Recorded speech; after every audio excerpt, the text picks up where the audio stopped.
Hey, what's going on, guys, and welcome to today's video.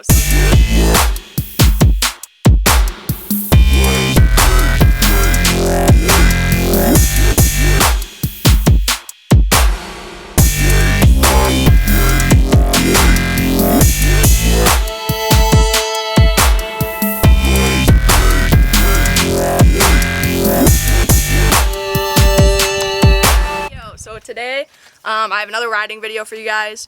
I got my big camera working again. My memory card is all good, so that's really awesome. I just wanted to show you guys a walk around of my wheeler.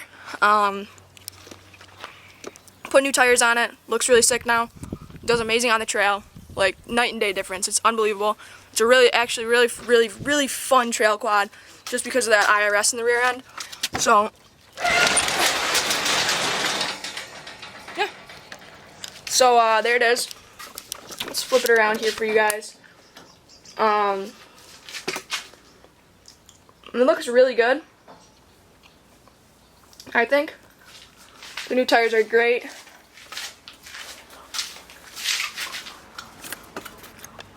They look awesome. They have so much tread on them. They look sick.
Alright guys, that's going to be it for this video. Thank you so much for watching. I hope you guys enjoyed. Make sure you give it a big thumbs up if you did. Make sure you go hit that subscribe button if you're not subscribed already. And make sure you turn your post notifications on so you get notified when I post new videos. Thank you guys, and I'll see you in the next one. Peace!